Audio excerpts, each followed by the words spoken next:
É isso aí, uma boa noite a todos os seguidores, boa noite pessoal que vai entrando aí no nosso Instagram e também lá no canal Luiz Eduardo Cleto Rigueto no YouTube.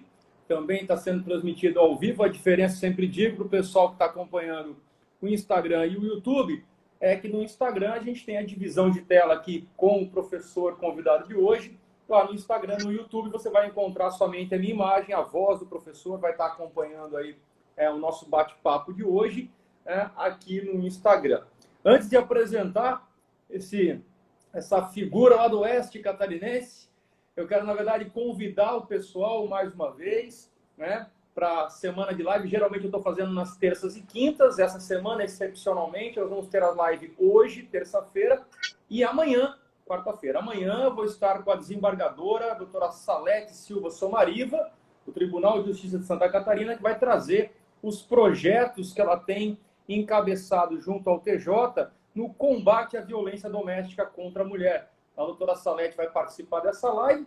No dia 28, eu vou estar com o presidente da Associação da Guarda Municipal de Balneário Camboriú, Gustavo Bels, falando sobre aquele episódio do carteiraço, do desembargador, lá junto aos guardas, lá, aquela situação que tornou-se pública em si. E no dia 30 de julho, para fechar o nosso mês, vai ser uma live de um dia de prefeito, com o prefeito Fabrício de Oliveira, da cidade de Balneário Camboriú, e depois a gente entra no Agosto Lilás, que é o agosto voltado também à violência doméstica, ao combate em si, com algumas lives especiais lá em agosto.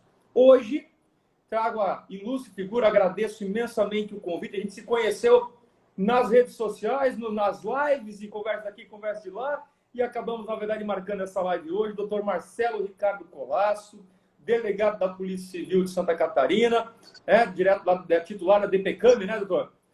Da DPCAM, né? Isso, DPCAM e Caçador. Caçador, lá no Oeste Catarinense, e que vai bater um papo com a gente hoje com o tema a influência da mídia na persecução penal. Eu até trouxe no vídeo, para chamar o pessoal para a live de hoje ali, duas perguntinhas que a gente vai trabalhar durante o dia, a nossa live de hoje, até porque, querendo ou não, quando a gente fala de influência da mídia na persecução penal, a gente geralmente só pensa de um lado, pelo menos todas as pessoas que eu comentei da live, todo mundo diz, pois é, pré-julga o acusado, a mídia faz isso, mas e quando ela atrapalha a própria investigação? Então nós temos que pensar também no outro lado, e aí, a pessoa mais correta para falar disso é um delegado de polícia, que está aqui acompanhando a nossa live de hoje. Uma boa tarde, professor Colasso, professor Marcelo, não sei como é que te chamam aí, Marcelo, Colasso, como é que é o negócio? E um prazer enorme estar fazendo essa live contigo e agradecendo imensamente a tua participação. Professor Rigueto, uma boa noite, então, uma boa tarde para ti e para todos que nos acompanham, nossos seguidores. Eu vi aqui vários dos meus alunos também adentrando a live, várias pessoas acompanhando, vão entrando, vai tendo aquela rotatividade também em decorrência do horário, mas a gente sabe que isso ficará aí no Instagram e nas suas plataformas para uma visualização posterior. Deixa eu me apresentar, então, primeiramente aqui, rapidamente. O meu nome é Marcelo Ricardo Colasso, sou conhecido aqui como professor Colasso nas universidades, e como sou delegado de polícia aqui em Caçador há 4 anos apenas, entretanto, estou na Polícia Civil desde 2002, investigador de polícia por muitos anos, fui responsável por algumas delegacias menores, e em 2014, então, com o último concurso para delegado, eu prestei a prova, fui aprovado e estou de volta aqui à minha terra natal. Eu sou caçadorense. Olha só. E aqui nós primamos, estou hoje titular da DPCAM e primo também por um bom atendimento, por um atendimento de qualidade, em que eu possa atender as pessoas aqui com a maior presteza possível, fazendo jus à nossa função de servidor. Olha, professor, e de plano já digo assim, para quem está seguindo, depois quem vai acompanhar, como mesmo o professor mencionou, fica lá salvo no IGTV, fica salvo no YouTube, tem que acompanhar professor Delta Colasso, o @professor Delta Colasso, que está fazendo uma live melhor que a outra, trazendo matérias de direito penal, trazendo a parte de princípios, trazendo erro de tipo, erro de proibição, um monte de matéria, na verdade, que não sei como é que foi a realidade do professor aí no Oeste, a nossa aqui no litoral, eu não tinha eu tinha minhas redes sociais, mas bem tímida, não era uma coisa, na verdade, voltada, obviamente, para o público em geral. Tanto é que era conta privada, aquela coisa toda. E, de repente, com a pandemia, a gente se viu obrigado a utilizar sistemas que a universidade disponibilizou, mas eu percebi que utilizar da plataforma do YouTube, utilizar da plataforma do Instagram, principalmente das lives, né, fazendo uma revisão, que eu estava na sala de aula, aberto ao público, foi trazendo gente, por exemplo, que começou, inclusive, a despertar interesse no direito. Poxa, eu gostaria de fazer direito, eu estou gostando. E assim eu vejo que o professor também faz, através das suas lives, né? Acho que atendendo o público que obviamente, o professor conhece aí da região e trazendo, obviamente, para um público inimaginável aí um conteúdo de qualidade. Então, meus parabéns aí pela tua iniciativa também, de trabalhar. Por isso que nós acabamos nos conhecendo, que foi nessa troca de um entra na live do outro e começa, na verdade, a curtir, começa a conversar e, de repente, falei, vamos marcar uma live nós dois, então vamos falar de um assunto. E aí deu certo. Exatamente. São nesses momentos de dificuldade que nós nos recriamos. Aconteceu o mesmo comigo aqui também. Eu não tinha plataformas, né? Não estava interagindo dessa forma nas mídias sociais e acabei, em decorrência da pandemia também, as utilizando. Está sendo muito bom, tenho gostado e nós recebemos um feedback muito grande dos alunos, porque nossos alunos são de outra geração que não a nossa, que está muito mais ligada nessas plataformas. Com certeza absoluta, com certeza absoluta. Nós tivemos que nos adaptar, né, a esse mundo. Eu não sei como é que o professor se formou em que ano, professor? Eu formei em 2010. Se formou em 2010? Bem depois, olha, sim. Ó, que legal. Ficou, na verdade, como investigador todo eu era... Isso, eu originariamente sou da área da educação física. Certo. Eu dei aulas em academia no passado. Olha só aí, ó. Então, o TAF não foi problema no concurso, então? Nenhum. Que massa, que massa. Onde é que o professor leciona hoje? Hoje eu estou em 2 pós-graduações. Estou na pós-graduação da UNOESC e na pós-graduação da Uniguaçu. Perfeito. Essas 2 pós-graduações eu estou efetivo hoje. Dou aula em alguns cursinhos preparatórios também, mas assim não é fixo lá. Em alguns cursinhos eu tenho ministrado aula. Perfeito, perfeito. Na UNOESC eu já lecionei em pós-graduação no campus de Videira.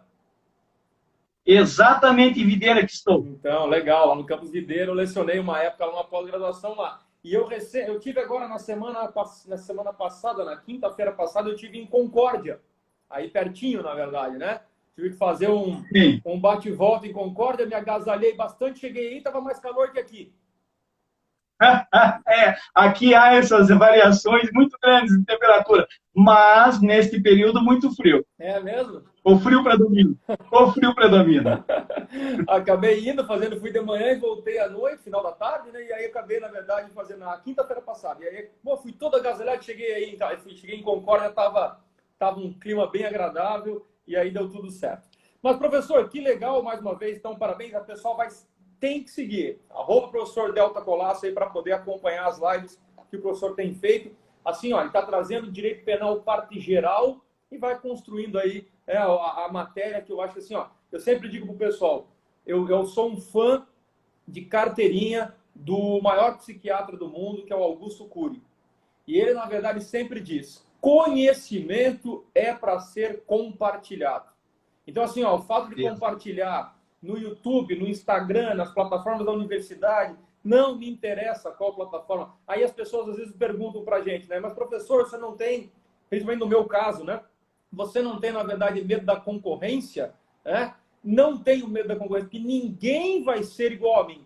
Ou vão ser melhores, ou vão ser piores, Ou seja, cada um faz a sua história, mas assim, nada melhor do que compartilhar o conhecimento. E hoje, a gente traz um tema aqui que, querendo ou não, é tema da tua dissertação, é isso? Isso, é tema da minha dissertação, é a influência que a mídia exerce na persecução, mas não só na investigação, na persecução, como o próprio termo diz, né, nesse perseguir, então, o autor do crime e desvendar, então, essas nuances da atividade criminosa, desde a investigação. inicial até a sentença judicial. Perfeito, perfeito. Num todo, realmente, não só na parte inicial. Num todo da persecução. Legal. E o professor fez o mestrado aonde? Aqui na Uniar. Uniar, perfeito. Aqui em Caçador, na Uniar. É. Que legal, que legal. Show de bola. Professor, e aí? O que é que você me diz em relação, na verdade, à tua... Vamos até focar, porque na própria dissertação, como é que vamos pensar assim, ó, como é que o professor dividiu a tua dissertação para tratar desse assunto? Veja que a professora é assim, olha, algo muito importante que hoje se tem verificado muito no estudo jurídico é aquilo que tu faz muito e trabalha muito, é dissociar um pouco aquela visão estanque, olhando simplesmente para a lei. Hoje nós temos a formação de juristas, não é? Ou legalistas, podemos dizer assim, que não se importam muito com as outras matérias que permeiam o processo, que permeiam a nossa vivência, e nós acabamos tendo um ensino jurídico do dever ser, e não pautado efetivamente no ser. Quando eu trago o trabalho na minha dissertação dessa influência que é a opinião pública por meio das mass médias, que são as mídias de massa, exercem lá nas partes, nos atores da persecução penal, eu estou trazendo uma influência exógena, uma influência que vem de fora e atinge o processo, e que as pessoas muitas vezes lá na universidade, lá no seu estudo jurídico, não é? Pautado apenas na lei, não observam. Essa influência exógena da mídia que fomenta a opinião pública. Então, entre a mídia e o processo, há uma opinião pública formada. Uhum. E a primeira dúvida que nós temos, a mídia, ela externa a opinião pública ou ela gera uma opinião pública a ser fomentada, que reflete no processo?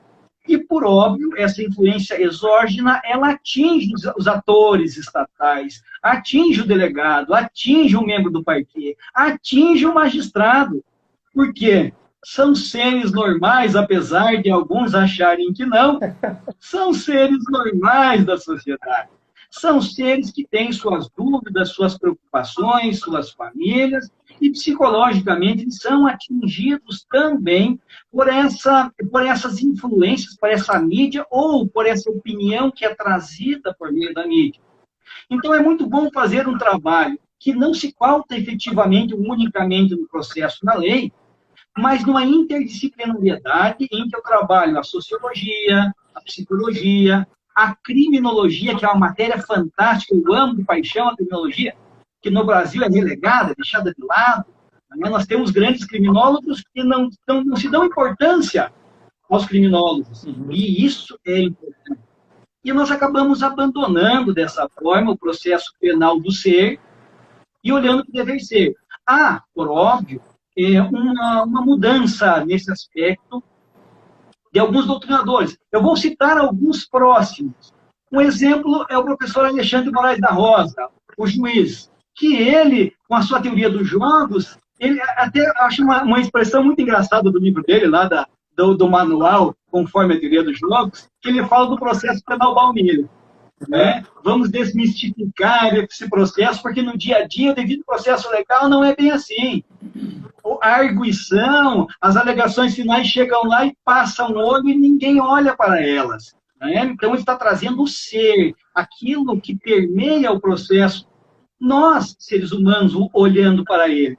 Outro exemplo, que inclusive foi, eu assisti aí a live feita com o meu colega, com o delegado Davi Queiroz, que tem um livro sobre a permeabilidade do processo penal, também ele trata de um aspecto psicológico dos valores, daqueles axiomas do delegado que permeiam ou que dão o norte da investigação. Uhum. Ou seja, nós não podemos olhar para o CPP de forma estanque, de forma seca, e dizer o processo penal é assim, ele sofre influências externas que mudam todo o contexto. E a influência da mídia é uma delas. Mas por quê? Aí eu fui buscar, havia a divisão do meu trabalho, eu fui buscar, mas o porquê que isso influencia? Se nós remontarmos a antiguidade, nós, sapiens, que temos um cérebro grande, mas um corpo muito fraco, comparados a outros animais, tivemos que nos juntar. Então, nós nos tornamos seres gregários, né? Uma comunidade. E um ser gregário, ele quer agradar a sociedade que vive. Os atos dele são feitos assim, pois, do contrário, ele será excluído. Ele será excluído daquela sociedade se os pensamentos dele não forem convergentes com os demais.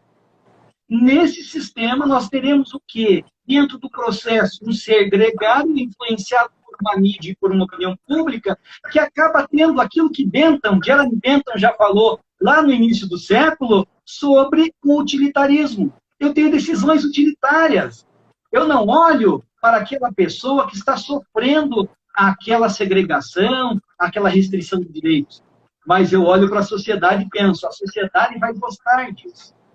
Eu, como delegado de polícia, eu, como membro do parquê, do Ministério Público, ou juízo, eu vou pedir a prisão, mesmo tendo poucos elementos. Eu vou representar por uma busca que é confirmada no Ministério Público e que é, muitas vezes, definida na dúvida. Olha, a opinião pública está aí, já ouvi falar aqui na minha cidade, não é? Que o cidadão, aquela pessoa é efetivamente um criminoso, então isso basta para mim, porque assim eu estarei em consonância com a sociedade, com aquilo que esperam de mim. O trabalho se pautou nisso, nessa decisão. Mas qual é o problema, qual é o paradigma dessa decisão, dessas decisões?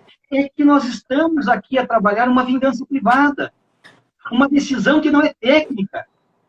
Porque muitas vezes as pessoas, nós vemos muitos trabalhos permeados no júri, criticando o jurado, criticando as decisões do júri, o próprio sistema do júri, que democrático não tem nada, eis que cada um dá um voto em separado, né, mal copiado do direito norte-americano, em que, se há uma democracia, deve haver uma só decisão, né? Aí, quando se tem uma incomunicabilidade, como é que se diz que aquilo é democracia? Mas, enfim, lá nós admitimos, olha, o jurado não é técnico, então ele vai sentenciar tomado pela emoção.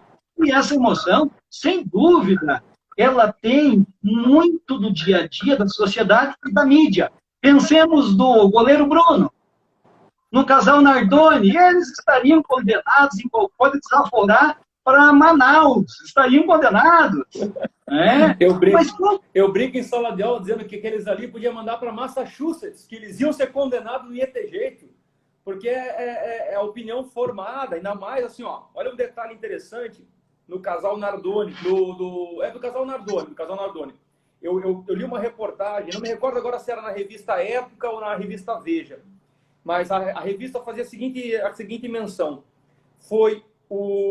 foram 3 momentos que a mídia televisiva deixou de passar propaganda. Foi a morte do Ayrton Senna, a escolha do Papa e a reconstituição do crime dos Nardoni. Eles simplesmente pararam a propaganda, que é o que fomenta a parte, né, financeira de uma televisão, e ficaram ali todo o tempo na reconstituição, com aquele pessoal de jaleco branco, o CSI lá, fazendo a perícia, e joga a boneca de cima e não joga. Assim, ó, sem intervalo. Quer dizer, a mídia vai dizer que tinha fila, tinha gente pedindo para ser jurado, porque queria, sei lá, não sei qual era a expectativa do cidadão, era abrir uma brecha para quê? Para um Big Brother? Eu não sei qual era o caminho que ele buscava em querer participar daquele episódio que a mídia detonou de plano já. Aliás, né? Aí vou dar uma opinião agora como advogado, muito mal utilizada a técnica do casal Nardoni ao se aproveitar do Fantástico para dar uma entrevista. Porque nem choraram, quer dizer, ao invés de usarem a mídia naquele momento, né? Lembra que rolou até aquela história do advogado falando para ela dar uma choradinha e o microfone parece que estava ligado? Quer dizer, olha só toda a repercussão da mídia em cima disso. Desculpe te interromper, mas é exatamente essa linha. Imagina, professor, imagina. Mas veja como todos nós hoje nos importamos muito com essa opinião formada pela mídia. Mas o ponto aqui, o ponto da dissertação justamente foge disso. Foge disso. Por quê? Eu estou tratando da influência que a mídia está efetuando, exercendo naquele ator estatal, naquele que tem conhecimento técnico.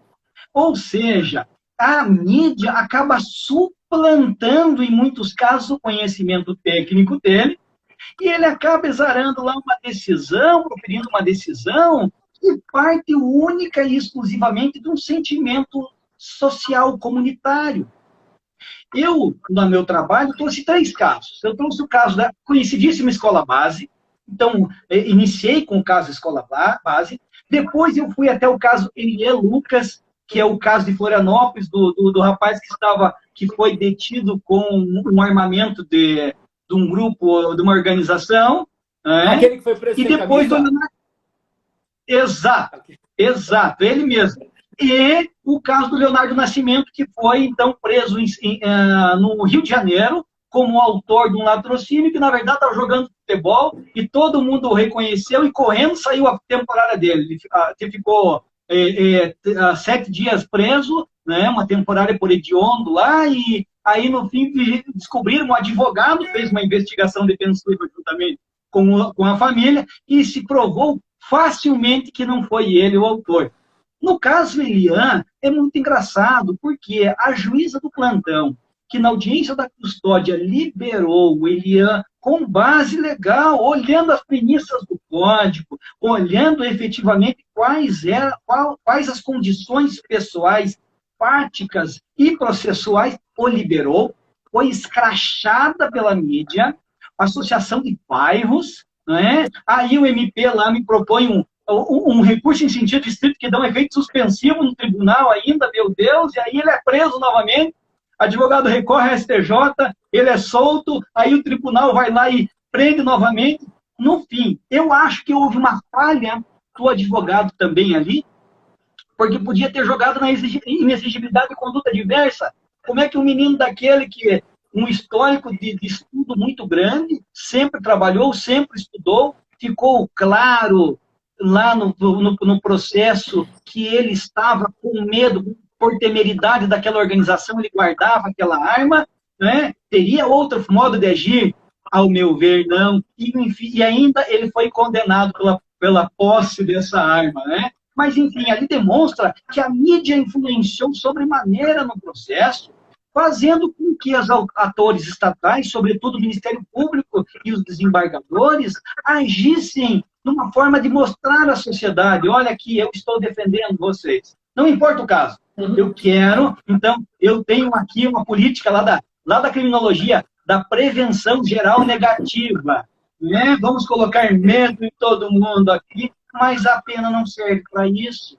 Né? Então, esse é o assunto principal. Por quê? Porque não podem os atores estatais sucumbirem à mídia, a essa influência. Tem que se ter uma postura efetiva, correta. Eu já fui criticado por alguns colegas de ser muito legalista, eu agradeci. Eu digo muito obrigado, sou legalista, eu vou olhar o caso concreto, vou adequar ele ao que o processo penal ou o direito penal nos diz e vou aplicar de forma imparcial. Essa é a minha obrigação, não é só a minha função. E em meio, professor Rigueto, em meio ao meu trabalho, já na verdade no final dele, então é editada a Lei de Abuso de Autoridade, que lá no artigo 13 torna típica o ato de exibicionismo do corpo do preso. Veja, é justamente que uma das premissas que se usa de uma pena social antecipada, que é mostrar a pessoa. Mostra a pessoa como o autor do crime, isso socialmente não se desfaz mais. Verdade. Mesmo com uma sentença judicial. E esse artigo 13 da lei causou, entre os atores estatais, entre os colegas, uma repulsa, uma revolta. Como eu não posso mostrar aquele? Como eu não posso chamar a mídia para fazer uma propaganda do meu produto? Eu vi esse termo. Eu digo, olha, eu sou um agente estatal. E é difícil falar isso. É difícil falar isso hoje. Parece que falar em Ferraioli é ser comunista. Né? Você tem que ter um bonequinho do Jacobs em casa, aí tá tudo legal. Aí você pode ser delegado, aí você pode ser promotor, né? Tem que ter um bonequinho do Jacobs lá, né? Enfim, muitos ficaram bravos com isso, com a propaganda. Eu perdi, que é isso? Eu não posso fazer a propaganda do meu produto. E nós temos visto isso. E, professor, o senhor é um advogado que atua efetivamente na área criminal e sabe muito bem que muitos dos elementos eles são buscados na fase investigativa e eles permanecem na fase judicial. Porque nós sabemos que exclusivamente não podemos ter uma decisão com base nos elementos informativos do inquérito, então se faz o quê? Se ratifica uma ou duas daqueles elementos informativos e acabou. Quem faz, quem corre, quem demonstra é o advogado. Tem vários amigos advogados e sempre falo a eles, vocês fazem jurisprudência. Os advogados pensantes que estão atuando efetivamente no processo é que fazem a jurisprudência, porque vão rebater justamente esses fatos que vão passando de qualquer forma no processo. E quando eu olho essa propaganda, a propaganda do meu preso, a propaganda, porque direitos fundamentais são a todos. Aí vem aquele dizer assim, mas tu quer proteger preso? Não. Eu dou efetividade ao meu inquérito, ao meu processo, quando eu torno ele célere, quando eu trabalho para a busca da verdade, não a verdade real, aquela utopia da verdade real, mas da verdade, de fazer com que a vítima tenha uma resposta estatal efetiva. Isso é conduzir o processo e não tornar o processo um espetáculo. E aí, nesse sentido, eu me lembro, né, que vem à mente o Bauman, Zygmunt Bauman, sociólogo contemporâneo, que nos traz, então, né, dessa coisificação das pessoas, né? Ele trata muito bem do consumismo, porque isso é um consumismo. Até o exemplo de não ter sequer comercial, intervalos comerciais numa reconstituição, quer dizer que, por si só, isso já é um produto que vende muito. Então, nós estamos trabalhando assim, ainda voltando na criminologia, não é? Fomentando ainda mais o etiquetamento do labeling approach, muito mais ele está em evidência, e um criminólogo que eu gosto muito brasileiro, que é o Juarez Cirino dos Santos, tá? Com a criminologia radical, cada vez mais presentes. Separamos o eles do nós. Por meio de quem? Por meio da mídia. Né? E aí, nós chegamos a um resultado final. Porque a proposta inicial era dizer qual a influência da mídia na percepção. Veja que é uma pergunta até ululante, leonástica, porque nós sabemos que a mídia influencia em tudo. Então, nós temos que saber o quê? De que modo? Qual é o modo da influência da mídia? Por meio dessa opinião, por que modo? Nós, no trabalho, chegamos a uma conclusão. Que no Brasil, sobretudo no Brasil, nesses tempos em que vivemos, a política do medo predomina. Eis o modo com que a mídia influencia. Hoje nós temos programas, eu sempre brinco na sala de aula, do doutor da Atena. O doutor da Atena é um criminólogo excepcional, né? E a minha mãe, a do outro, a do juiz, a tia dele está assistindo da Atena. Está vendo a violência sendo fomentada. Muitas vezes nós temos, eu há pouco fui a São Paulo, um colega, e o colega chegou na Paulista, o colega com medo de tirar o celular do bolso. Né? Por quê? Porque ele vai olhar lá aquela violência explícita sempre e acha que todo lugar que você vá, a violência é daquela forma. Então, nesse contexto, nós trazemos, além da política do medo, um direito penal do espetáculo. Nós temos hoje, todo mundo quer participar do espetáculo do processo. Há um doutrinador que foi uma base deste ponto, que é o Rubens Casara. A obra dele, Direito Penal do Espetáculo, aqui, salvo engano, da Empório do Direito, mesmo que é tirante hoje. Ele traz de forma muito clara isso, que hoje se está preocupado muito com o direito penal do espetáculo. Parece que é uma necessidade de termos um herói da Marvel em nossa sociedade. Né? Então, nós temos lá, como o próprio Davi Queiroz disse, eu não fiz concurso para Batman, eu fiz um concurso para delegado de polícia. para ser uma pessoa que aplica a lei ao processo, respeitando o Estado democrático de direito e deixando de lado muitas questões que influenciam negativamente, ou seja, que tiram, então, a decisão técnica e racional. Ao final, quando falamos da mídia, é justamente nesse sentido, de dizermos que a influência da mídia é feita por meio da política do medo, e isso é inegável hoje no nosso país, que fomenta o chamado direito penal do espetáculo, e que acaba, então, nós acabamos tendo aí várias ações que são, inclusive, televisionadas ao vivo, né? Eu não sei como os repórteres são tão investigadores que conseguem, às 6 da manhã, acompanhar uma diligência policial, né? E chegar lá e filmar. Chegar junto, e filmar tudo. Chegar junto com a equipe, né? Às vezes até antes, né? Às vezes até antes. Então, nesse ponto é que nós nos pautamos, demonstrando que num Estado democrático de direito, você, que é um agente estatal, não tem que pautar-se nos seus subjetivismos, nas suas vontades próprias de ter um produto, ou de ser o herói da investigação, ser o herói da sociedade. Você tem que se pautar no teu mistério, no teu objetivo fundamental de que é proteção da sociedade, óbvio que é a proteção da sociedade, mas respeitando os ditames legais. Porque se nós não respeitarmos, quem o respeitará?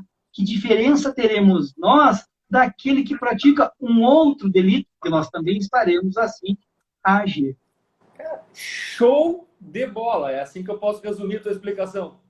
Tá? Show de bola, porque querendo ou não, assim, ó, o pessoal, né, que acompanha as lives e vai acompanhar, vai assistir depois, para pensar no que o professor Colasso está colocando assim, ó. Primeiro, entre os sujeitos do direito, entre os sujeitos do processo, como o professor colocou lá no início, nós, né, não são seres extraterrenos, são seres normais, que têm suas crenças, que têm suas raízes, e, consequentemente, aquilo já é um peso. Principalmente vamos pensar na cabeça, né? Vamos pensar no delegado e no juiz, né? O promotor ainda forma a opinião dele na sequência, mas o delegado que vai autuar, o delegado que vai ter a discricionariedade de enquadrar o agente ali, depois do juiz na hora da sentença, claro que o promotor também, porque querendo ou não, colocar um agente no banco dos réus simplesmente porque a mídia assim o determinou, e ele não, mesmo não tendo elementos, é uma situação delicada. Então, assim, ó, mas são seres, na verdade, que sim, sofrem essa influência de um todo. A gente pode parar para pensar também de que essa mídia que o professor Colasso está colocando é uma mídia que vai influenciar lá, no caso Nardoni, no caso Suzane von Richthofen, esse pessoal, né, de mídia nacional, mas influencia também lá em Caçador, influencia aqui em Balneário Camboriú, com o Diarinho do Litoral, com jornais pequenos da localidade, porque fazem, obviamente, uma formação. E o que eu mais achei interessante na tua colocação, professor, não só a preocupação de que a mídia influencia. Sim, parece como o senhor não colocou ali. A pergunta feita era uma pergunta que já tinha resposta. Óbvio que a mídia influencia. Agora, de que forma, e aquela colocação que você fez lá no início, se ela, na verdade, reflete a opinião pública ou se ela forma essa opinião pública, se ela realmente cria essa opinião e depois eu vou refletir, ou vou repetir isso como se fosse uma opinião minha, mas eu tenho, na verdade, uma bagagem até às vezes no subconsciente, vindo daquela informação que veio para mim ali pronta, E aí eu vou até te relatar um fato. Nós tivemos recentemente uma ocorrência aqui na região de um homicídio em que o processo, o inquérito, inclusive, tramita em segredo de justiça. O inquérito está tramitando em segredo. Tá? O inquérito foi concluído, a ação penal deu início, tramitando em segredo de justiça. 2 dias depois da denúncia ter sido oferecida, foi capa do jornal. E eu questionei o magistrado, falei assim, eu tive dificuldade para acessar os autos, mesmo com a procuração. Falei, eu gostaria de saber de que forma essas informações foram parar na capa de um jornal da cidade. Porque o jornal, inclusive, trouxe uma versão. E essa versão que o jornal trouxe era de que um amigo mata o outro amigo de infância por causa de uma dívida de droga. Porém, na verdade, o que se monta na investigação é de que os amigos vão a um local resolver uma dívida de drogas e o devedor mata o seu amigo. Existe um terceiro elemento na história. E aí, como não se achou o terceiro elemento, que é o assassino, e esse assassino fugiu, sobrou, na verdade, esse que estava junto, esse que morreu. Então, amigo de infância mata o outro amigo por dívida de droga. Ponto. Aquilo repercutiu no bairro, quer dizer, eu não estou falando nem a nível de cidade, estou falando de bairro, né? Afetou, e olha como a mídia tem um poder, porque ela afetou na formação de opinião os moradores daquele bairro, a família do acusado teve que sair de casa, porque daí vem aquela questão que o professor mencionou também, da satisfação da mídia, né? da sociedade. Eu preciso prender. Opinião pública. Isso, eu preciso prender para satisfazer o que vocês querem. Eu preciso. E aí a gente pode até fazer uma ponte. Né? Eu dei uma palestra na Uniaselv o ano passado, antes da pandemia, não que eu seja contra, para o pessoal poder entender também. Eu não sou contra a Operação Lava Jato de forma alguma. Mas eu fiz uma palestra lá na Uniaselv, para os alunos lá, trazendo os pontos negativos da Lava Jato. E dentre esses pontos negativos, o que a mídia fez na época que houve o vazamento daqueles áudios entre a ex-presidente Dilma e o ex-presidente Lula, né? Quer dizer, como a mídia foi utilizada ali para formar a opinião de A ou de B, que loucura aquilo, né? Olha só o poder que a mídia teve para mexer na cabeça do magistrado, para mexer na cabeça do representante do Ministério Público Federal, para mexer na cabeça dos policiais federais envolvidos na ação e, consequentemente, para mexer na cabeça de toda uma população. E, repito, para quem está assistindo agora e vai assistir depois, por óbvio, eu não sou contra o combate à corrupção, eu sou contra a corrupção. Eu acho que a gente tem que agir pelo correto. A questão hoje aqui é mostrar de que forma, e olha que legal a abordagem do professor Colasso, realmente, que não é simplesmente, a mídia influencia. Claro que a mídia influencia, mas de que forma? E como que ela vai afetar a cabeça desse operador do direito, desse sujeito estatal, como o professor colocou, né? E eu sempre digo isso porque, querendo ou não, não sei como é que está aí na região, no oeste, aqui a gente tem a grande maioria dos magistrados aqui do litoral são avessos à entrevista, são avessos a aparecer na mídia, né? Tentam se reservar o máximo possível. Outros nem tanto. Tem outros, na verdade, que eu já tive situação aqui de repercussão, que eu soube da coletiva de imprensa momentos antes, fui para a coletiva, cheguei lá, meu Deus do céu, estava um aparato na coletiva de imprensa e todo mundo dando a sua opinião já de plano, já. A coisa já estava resolvida, sim, já estava sentenciada, já dava para apelar a partir daquele dia. Exato. Professor, deixa eu só fazer aqui rapidamente também, trazer uma informação que acho que é relevante, que eu não sou contra a mídia. Eu vejo que a mídia faz o papel dela e, em muitos pontos, também nos auxilia na identificação de muitos sujeitos, de muitas situações. Então, eu não estou aqui a dizer que todos os veículos de comunicação influenciam negativamente. Não, nós temos influências positivas, mas o agente estatal, como eu falei, aquele que tem conhecimento técnico é que deve ter o discernimento de dizer isso aqui não cabe. Por quê? Eu tenho provas diversas no processo. Eu tenho alguns exemplos, nós não teremos tempo de falar sobre eles, muito, muito, muito interessantes nesse sentido, tipo, inclusive, que o acusado, que em determinado momento passou, na primeira oitiva da vítima de estupro, que não houve, ele já tinha sido filmado, fotografado, estava nos sites da cidade como estuprador. Na verdade, a vítima disse assim, não, isso não aconteceu, me pediram para que falasse isso contra ele. E aí, como eu solto esse cidadão, digo, o senhor pode ir para casa. Era um senhor, inclusive, de uma idade avançada. Eu tive que ter todo um cuidado para devolvê-lo à família. Inclusive, alguns familiares queriam também agredi-lo. Então, vejam o que a mídia faz. E nós, muitas vezes, ficamos numa chamada sinuca de bico. Veja, se alguém atropela uma pessoa, presta o socorro, o CTB nos diz que prestando integral e dando socorro não caberá prisão em flagrante, então dou fiança, eu faço o quê? Eu libero ele. Eu o libero e aí sou escrachado pela mídia. No mínimo, aquele delegado recebeu alguma propina para soltar esse cidadão. Foi comprado, foi comprado.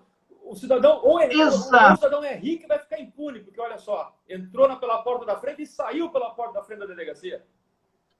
Exato. E aí nós temos o quê? Nós temos essa situação do utilitarismo. E eu acho que, por analogia, cabe também um advogado criminalista quando ele está lá a defender o seu cliente. Até, eu acho que, salvo engano, foi o advogado do Nardoni que recebeu um soco de alguém na entrada lá no Fórum de Tarzan, lá em Santana. Né? Morei um tempo em Santana, lá na Rua Tarzan, na Rua do Fórum, lá onde foram julgados. Ele foi agredido.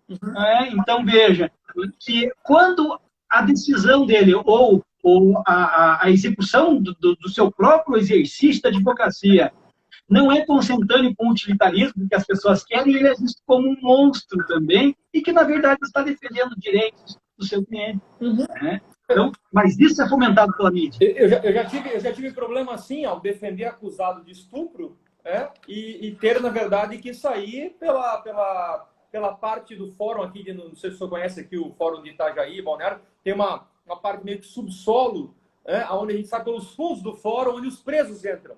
Eu tive que sair por ali, porque, na verdade, tinha manifestação no andar do fórum lá que eu me senti farinha do mesmo saco, porque não se tinha possibilidade de produção de prova. Era uma coisa já pré-julgada e eu, na verdade, por questões de segurança, até o juiz não falou, doutor, o senhor desce por aqui, nós saímos por trás, por uma reação realmente... que daí a gente para pensar, né, professor? Hoje em dia, um número muito maior da população tem acesso à educação. Né? Antigamente não se tinha. Eu lembro, eu leciono há praticamente quase 20 anos, e eu sempre dizia, né, nossa, eu sempre dizia no início da aula, vocês estão de parabéns por estarem numa universidade de qualidade e fazerem parte de um percentual muito pequeno da população que tem acesso ao curso superior. Hoje, graças a Deus, isso ampliou. Eu sempre digo, ampliou bastante o acesso ao ensino. Mas ainda assim, nós temos criados uma leva de analfabetos funcionais. Vamos ser meio rude agora na colocação, mas são analfabetos funcionais que estudam o direito, muitas vezes, ou qualquer outra faculdade, mas não conseguem filtrar aquela informação que chega, recebem aquela informação positiva ou negativamente, sem, na verdade, nenhum filtro, recebe como uma verdade absoluta, e a partir dali já tomam, na verdade, como a gente viu, por exemplo, e ainda replicam, perdoe te interromper, mas ainda replicam isso, com a possibilidade da mídia social. Isso. E o professor falou uma coisa que eu fui orientador de um TCC, falando, na verdade, sobre essa questão da vingança privada. O professor falou bem no início, aonde pegaram aquele cidadão aqui em Itajaí, amarraram num poste com fio, com arame farpado. A sociedade fazendo justiça com as próprias mãos. Hoje, nós podemos fazer uma ponte ainda, a mídia escrachando policiais militares de São Paulo, em razão da suposta, da violência policial. Nós sabemos, toda profissão tem seu problema, né? Mas ninguém olha primeiro para os dois lados para depois emitir opinião. Policial, vagabundo sem vergonha, espancou o cidadão. Calma! Vamos verificar por qual razão. Exato. Nada justifica, mas vamos verificar qual a razão daquele evento. Para depois... E a gente perdeu essa mídia, né, professor? Não existe mais essa mídia... Não sei se existiu, mas eu acredito que existiu. Essa mídia ponderada que vinha com uma verdade mais absoluta, mais filtrada. Hoje o direito penal do espetáculo. Deu Ibope? Exato. Deu Ibope, beleza. Da Atena e Companhia Limitada, pode ver aquela sangueira na televisão. E vende. E vende. É um produto que vende muito.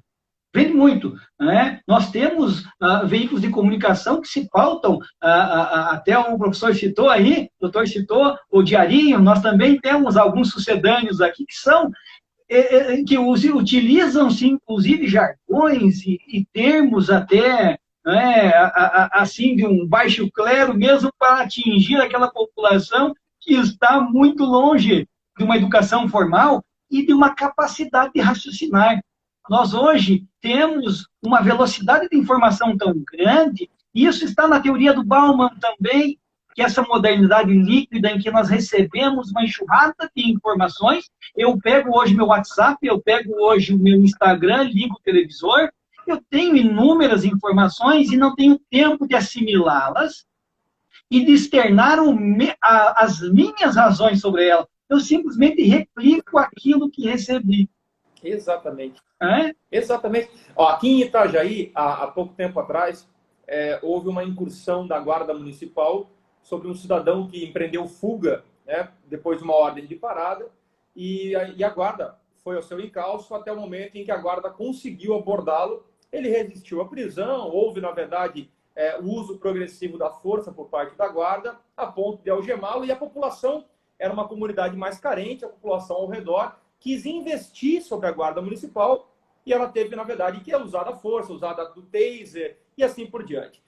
No dia seguinte, foi noticiado que a Guarda Municipal havia torturado um pobre pintor, após uma abordagem, e o repórter, inclusive, dizia o seguinte: porque vocês aí da comunidade X, vocês são tudo uns frouxos, porque vocês tinham que fazer igual o Rio de Janeiro, tocar o terror na Guarda, fazer eles voltarem de ré. Como que um cidadão com um microfone na mão, que forma opinião, ainda que forme a opinião daquela pessoa que não tem instrução, me fala uma situação dessa? Aí nós vamos puxar, eu represento a Guarda Municipal daqui de Itajaí, represento a Guarda Municipal de Balneário Camboriú, fui puxar, na verdade, o histórico do pobre pintor. O pobre pintor estava em liberdade provisória em razão do Covid. O pobre pintor tem passagem por homicídio. Esse é o pobre pintor. E o cidadão fomentou aquela comunidade carente para investir contra o órgão da segurança pública, e eu tenho plena convicção de que ali ele aguçou os sentidos de diversos daquela comunidade. Vocês, é isso aí, temos que ir contra mesmo. Da onde uma situação dessa? Então, assim, por mais que ninguém escuta o outro lado, recebe a informação, o professor falou tudo.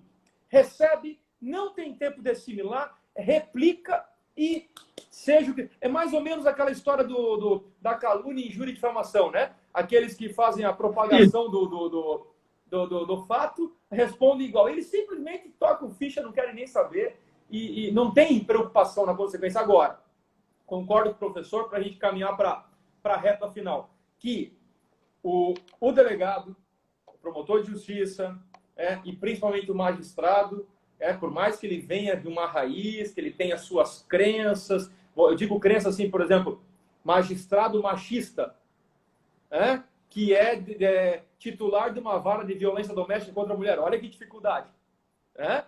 Sim.